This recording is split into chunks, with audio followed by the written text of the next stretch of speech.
The wind tugged gently at the hem of her lace-trimmed dress as she stepped off the train, her boots stirring dust in a town that looked as if it had never known laughter. She held a small wooden box against her chest, all her worldly possessions packed into its splintered frame. The sun above was cruel and indifferent, casting long shadows over storefronts, broken fences, and the kind of silence that pressed into your skin like a bruise.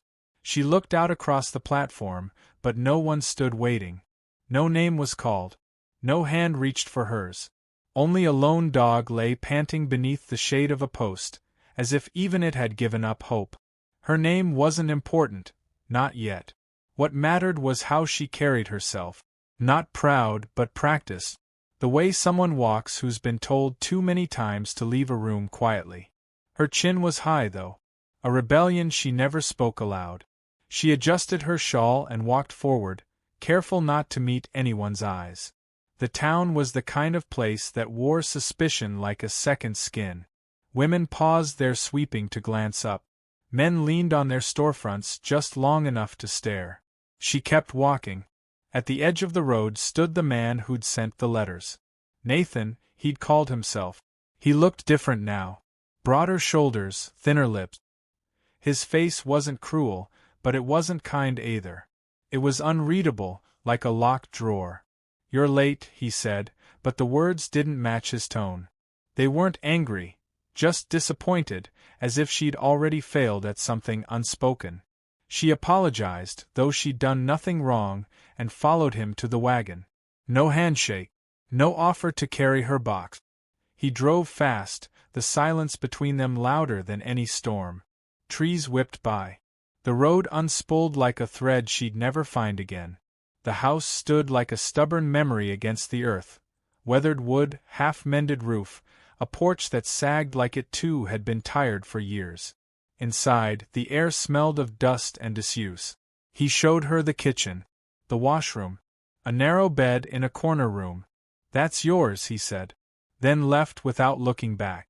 That night, she unpacked her box. A brush. A scarf her mother once braided into her hair. A torn letter with faded ink. And a small silver locket that no longer opened. Days passed like river stones. Smooth. Heavy. The kind that sink rather than float. Nathan came and went with the sun. He barely spoke, except when something needed doing. "The chickens are yours now. Wash days are Thursdays. Don't feed the horses sugar. They bite." She nodded. Always nodded. It was the only language they shared. At first, she thought he was just tired. Ranch work was hard. Perhaps he didn't mean to be cold. But then came the way his eyes never really landed on her face. The way he sighed if she spoke more than a few words. Once, she laughed gently at something the cat did, and he looked at her like she'd broken glass. He didn't yell. That would have been easier. He just left the room and stayed gone till after midnight. In town, the silence followed her like a second shadow. The shopkeeper's smile was strained. The seamstress barely nodded. She knew how they looked at her. A mail-order bride was a woman too poor to be courted, too desperate to choose. She wasn't a woman, they saw her as a transaction. One afternoon, she stood at the edge of the barn, staring at the hills beyond the fence. She imagined what it would feel like to keep walking. No luggage. No name. Just sky. Behind her, a chestnut mare watched quietly. There was something honest in the horse's gaze, something that didn't flinch. She stepped forward and raised her hand slowly. The mare sniffed it, then leaned in. Warm breath. Quiet acceptance. She began going to the barn at night. Just to sit. To breathe without worry. She would hum sometimes. Songs from a childhood she no longer remembered fully. The horses listened better than any person she'd ever known. One night, Nathan didn't come home. The next, he still hadn't. On the third day, she found his room stripped bare. The dresser drawers open. Boots gone. A half bottle of whiskey sat on the table like a goodbye note that never got written. She didn't cry. There was nothing left to grieve. The debts he left behind came quick. Men knocked on the door with cold eyes and hard voices. She gave them what little she had. Sold the silver comb. bartered eggs for sugar. The ranch was hers now, whether she wanted it or not.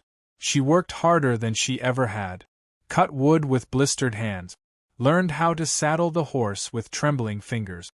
She'd fall sometimes, knees caked in dirt, but she always stood up. Then one afternoon, while she was mending the fence near the north field, she saw him. He rode past without a word, tall in the saddle, a quiet figure in a dark hat. His horse was lean and silver-dappled, like moonlight in motion. He didn't tip his hat, didn't speak, but he looked, not at her hands, not at her body, at her. The next week, she saw him again. Same hour, same trail, and again the week after. He never stopped, never asked questions, but something in his gaze felt steady. Like a river that didn't rush, just ran deep. She didn't know his name. Didn't need to. All she knew was that in a world full of voices that cut like knives, his silence felt like something different. It felt like space. She began waiting for those glimpses. Not out of need, but out of something else. A kind of curiosity that didn't ache. In town, whispers stirred again. They always did. About the girl with no past. The bride with no husband. The woman alone on a ranch. But she no longer lowered her gaze. She no longer apologized for breathing. She no longer asked the mirror if she was enough.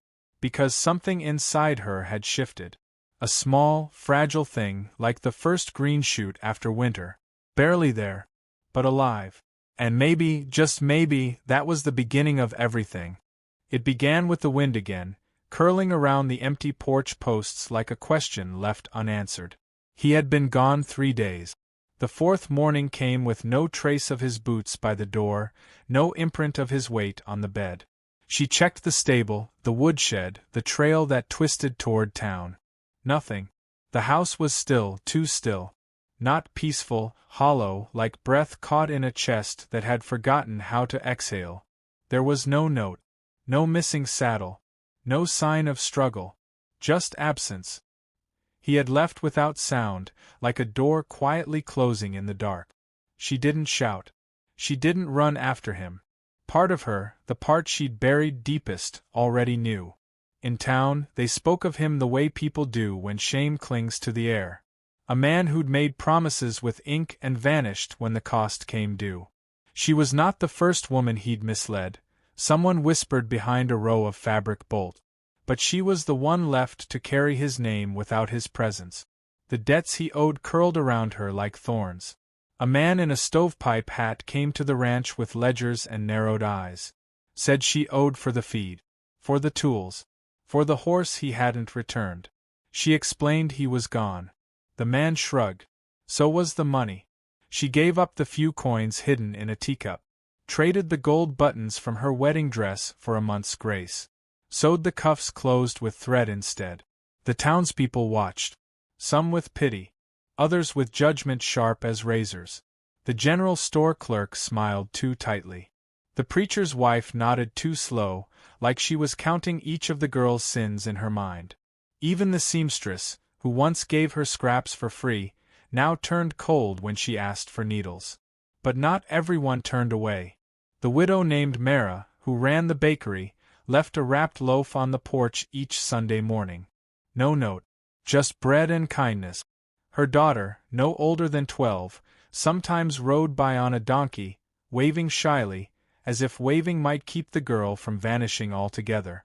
She didn't vanish, though. She endured. The chores multiplied in Nathan's absence, but so did the silence, and in silence she found something unexpected. Not peace, not yet, but clarity. She chopped wood with arms that trembled, but the fire warmed her regardless. She learned to patch the roof by watching the sky and following instinct. She mended clothes, tilled the earth, milked the cow without asking for anyone's approval. The house, once haunted by his silences, now belonged only to her. If there were ghosts, they were hers too. Evenings became sacred. She stopped waiting at the window. Instead, she sat on the back steps, letting the wind braid itself through her hair. She would read aloud to the horses, her voice unsteady at first, but growing stronger. The poetry book, once tucked away and forgotten in the barn rafters, became her companion. Its pages held underlined verses, someone else's private thoughts now shared across time. Lines like, *, you are not the storm. You are the tree that bends. *. One night, while sweeping out the barn, she found something carved into the wall above the tack hook. A name, barely legible. Not Nathan's. Older. Worn down by time and dust. Under it, the words hold fast. It made her wonder who had written it, and why. Then, one cool morning, while she was mending the northern fence, he rode by again. The silent cowboy. He passed the way he always did, slow, steady, hat dipped low. He didn't wave, didn't stop, but his gaze lingered a second longer.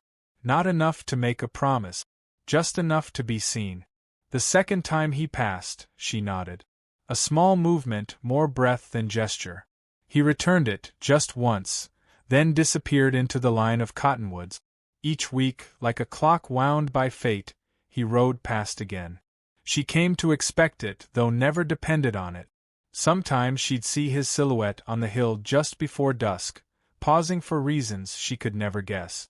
There was something in the way he sat the horse, balanced, as though he belonged to the land, not just riding through it. Once she thought about calling out, asking his name, but the thought dissolved as quickly as it came. Some things were better left to unfold slowly, like spring rising through frost. She began to notice things. A new quiet in herself, not hollow like before, but restful. She started humming again when she swept the porch. When she brushed the horses, her hands moved with grace, not fear. One mare in particular, with a white blaze and knowing eyes, nuzzled her gently whenever she came near. She started talking to the animal in whispers, secrets she didn't trust to the wind. On a chilly evening, while reorganizing the barn, she found another book tucked behind a loose board. Not poetry this time, a journal. The handwriting was different, larger. The entries spoke of hard winters, lost calves, one true love who died before spring. She read it slowly, letting the words plant themselves inside her chest like seeds. Someone else had suffered here. Someone else had stayed. By then, the house felt different. Less like a place of exile, more like a shelter that grew with her. The kettle stayed warm on the stove. A quilt she'd made from old curtains now rested at the foot of her bed. When the wind blew, it no longer felt like a threat, it was a voice, carrying stories from far-off ridges. Then came the morning when she saw the cowboy not on the trail, but at the fence. He didn't speak, just dismounted and began repairing the broken slats beside her, without asking permission. She stood still at first, unsure. But then, without thinking, she handed him a hammer. They worked in tandem, neither rushing. When the final nail was driven, he gave her a nod and walked back to his horse. She expected him to ride off, but instead, he reached into his saddlebag and placed a small bundle on the post.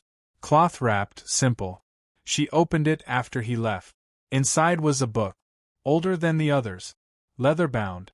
Inside the cover, a name she didn't know. And a line that stopped her breath. Asterisk, to the one who learns to stay, even after being left. Asterisk. She pressed the book to her chest, standing alone in the field, wind threading through the grass like fingers in a lullaby. That night, she lit a single candle, opened to the first page, and began to read out loud. Not for the horses. Not for the ghost, but for herself, because something was changing. Not quickly, not in bold strokes, but in small, steady lines, like a letter being written one word at a time.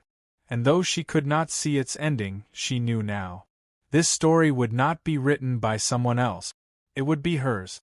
The first time he spoke to her, it was barely more than a whisper. They were kneeling side by side, coaxing a splintered beam back into place on the western corral. A sudden gust had cracked it clean through the night before, and she had risen early, dragging tools across the yard like someone returning to a war they hadn't chosen. She hadn't heard him arrive. Only the sound of hoofbeats and the soft scuff of boot.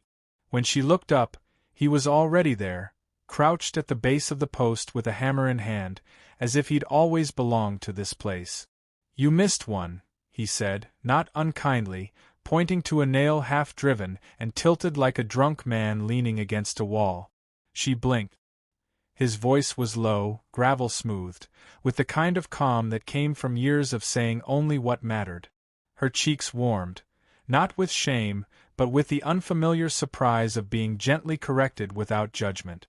She nodded, pulled the nail free, and started again. They worked without further words, though not in silence. The rhythm of hammering, of breath, of wind stirring the tall grass between them filled the space like music. When the final board was in place, he stood and stretched, sunlight catching the worn edges of his coat. He looked at her, not the way Nathan once had, measuring what could be claimed, but the way one watches a wild thing they don't want to startle.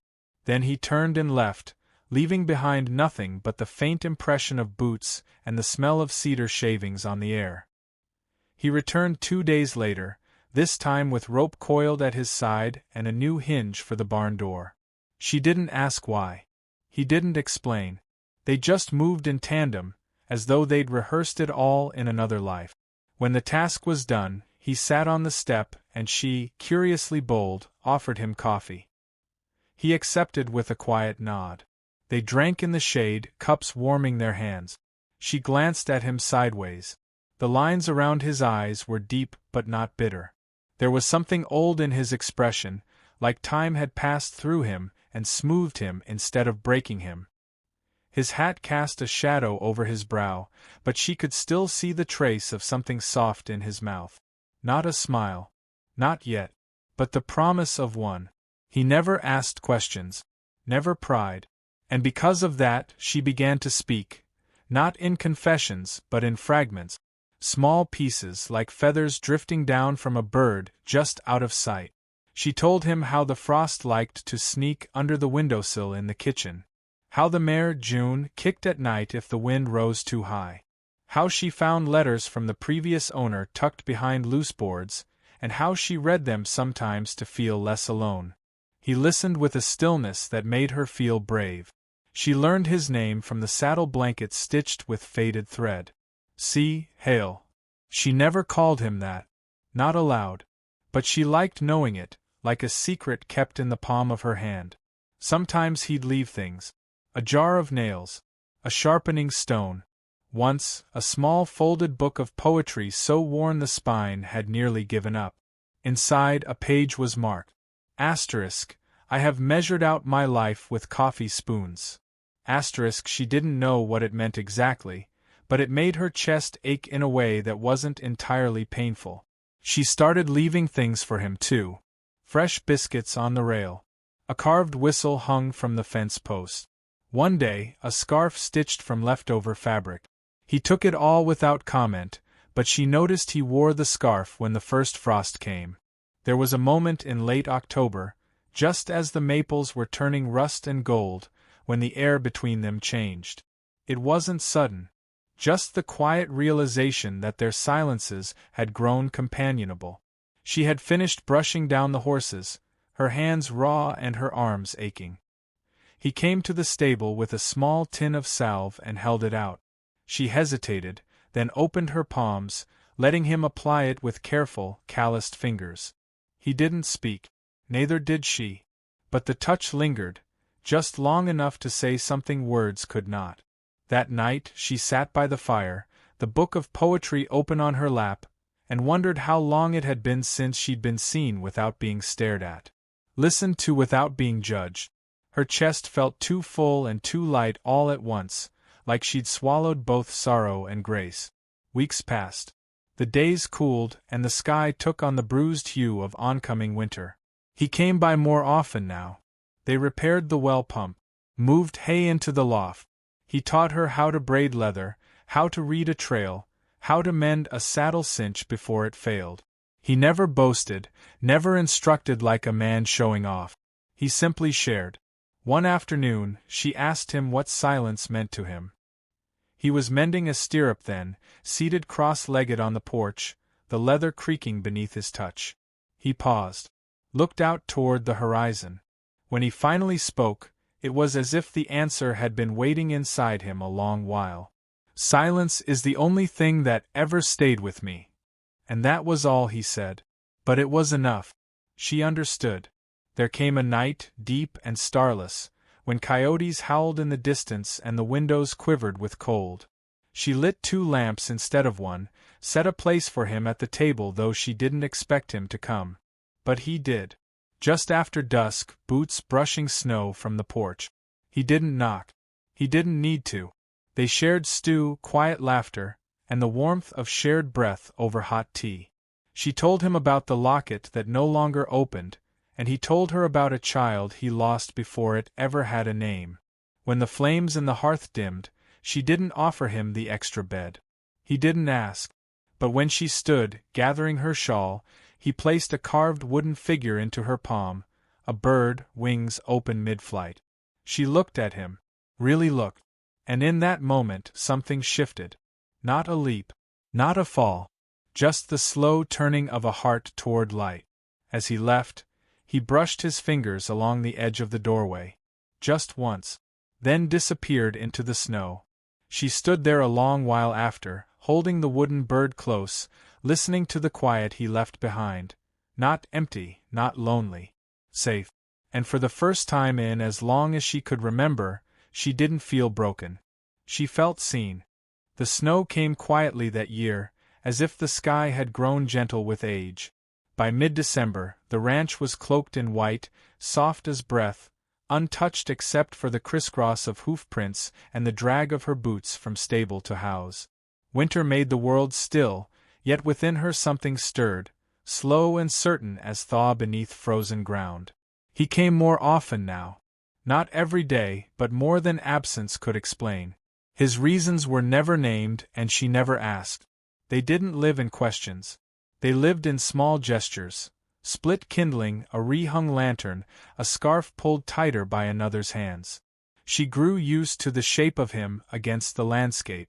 The tilt of his hat, the quiet jingle of his reins, the way his presence filled the space without taking it. One evening, as she shoveled snow from the barn threshold, she looked up to find him brushing down her mare. He wasn't watching her. He was talking softly to the horse, his voice low and patient, his hands steady. She didn't speak, only watched. And in that watching, she understood more than words could ever say. Later, they sat by the hearth, 2 mugs of tea steaming in the silence. She told him about the winters of her youth, how cold crept into the bones and didn't leave until spring sang it out. He listened, not with nods, but with the stillness of someone who made space for everything she carried. When she asked him, finally, what happened to his voice, not the sound of it, but the scarcity, he didn't flinch. "My wife used to talk enough for both of us," he said, after a pause. "When she passed, I guess the house just got too quiet. And the quiet got into me." She didn't press. Didn't try to fill the space with platitudes. Instead, she reached across the table and placed her hand gently over his. Not grasping. Just resting. His hand didn't move for a long time. Then, slowly, his fingers turned to hold hers. That was the only answer they needed. Their rhythm deepened through winter. He would ride in at dusk, sometimes with a bundle of wood or fresh game. She began baking again, simple things at first. Biscuit. Cornbread. One night she made pie, and he smiled so faintly she thought she'd imagined it. But when he took a second slice, she knew. They shared more than food. She began to laugh again, quietly like a secret. Once, as they repaired a broken fence rail, he slipped on the ice and landed in a heap. She reached out to help him, but the sight of his rare smile, snow in his hair, made her laugh so fully it startled the birds from the trees. He laughed too, a deep sound she hadn't heard before. Not just noise. Release. One night, as a storm gathered above them, she invited him to stay. She offered it not as obligation, not as gratitude, but as choice. He hesitated only a moment, then nodded once. That evening, they sat close by the fire, the air thick with wood smoke and the unspoken. He shared stories, slowly, like opening drawers long nailed shut. of a boyhood spent chasing dust storms, of a wife who smelled like sage and carried laughter in her pockets, of a child who had never breathed, yet lived in his memory like sunrise. She wept quietly when he told her. He didn't try to stop her. He simply passed her a handkerchief and placed a hand on her shoulder, grounding her. "I don't know how to be anything else," she said softly, eyes on the fire, "other than what life made me." "You already are," he replied, as if no clearer truth had ever been spoken.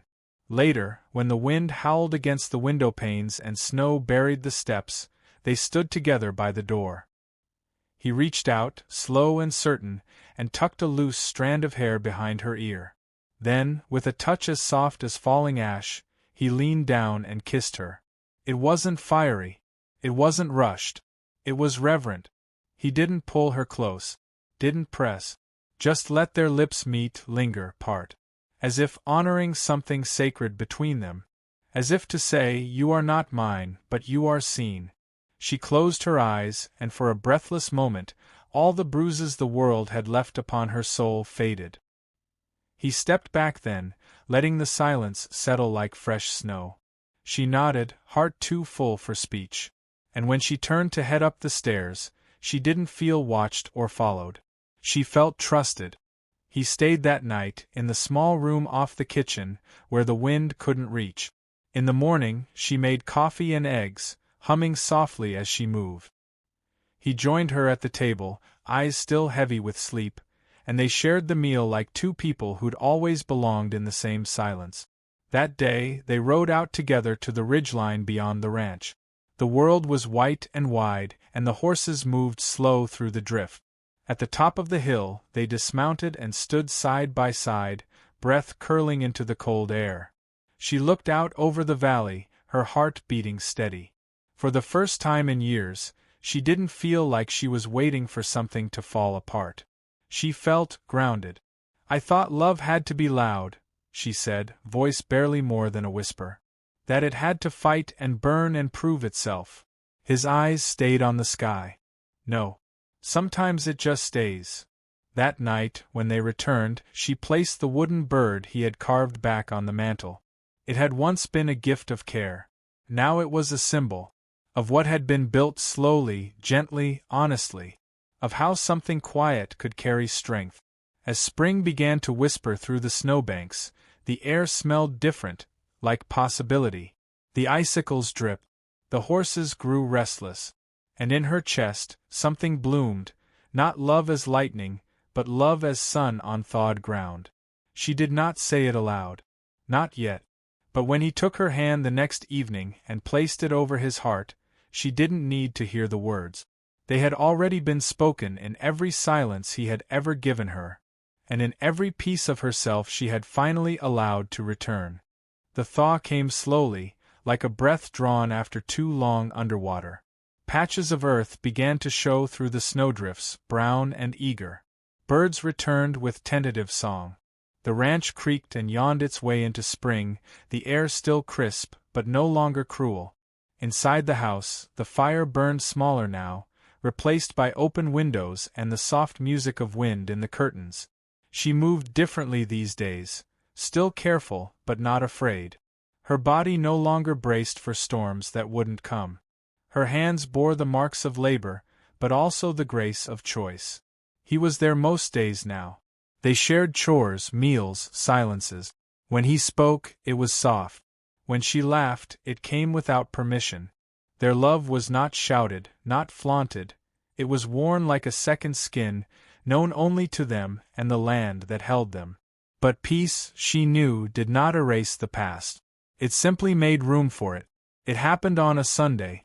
The sky was wide and cloudless, and she had just come in from watering the vegetable beds. She heard the hoofbeats first, fast, familiar. Not like his. Then came the voice, rough and close. "Where's my damn house?" She froze. The voice cut through her like a shard of old glass, sharp, sudden, unforgettable. She turned slowly and there he was, dismounted and unsteady. Nathan. Or what was left of him. He looked smaller now. Meaner. His coat torn, boots caked in dried mud, eyes dark with the rot of bitterness that had been brewing all winter. He carried no warmth, only the weight of debts and a bruised ego. "I built this place," he said, stepping toward her.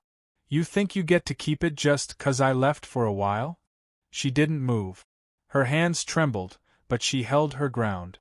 She had stood still before storms before. This time she would not fold. "This house was never yours," she said quietly. "Not in the ways that matter." He sneered. "You think a quiet man and a few hens make you strong?" She didn't answer. Her silence was her power now. Behind her, the wind picked up. She could feel him before she saw him. See, Hale, stepping out from behind the barn, slow and steady as the tide. He didn't rush, didn't reach for a weapon. He simply stood beside her. Nathan's gaze flicked toward him. "So this is him, huh? The mute you replaced me with?" Still no reply. Hale's presence was enough. No words. Just the weight of who he was. A man who stayed, who listened, who didn't need to raise his voice to be heard.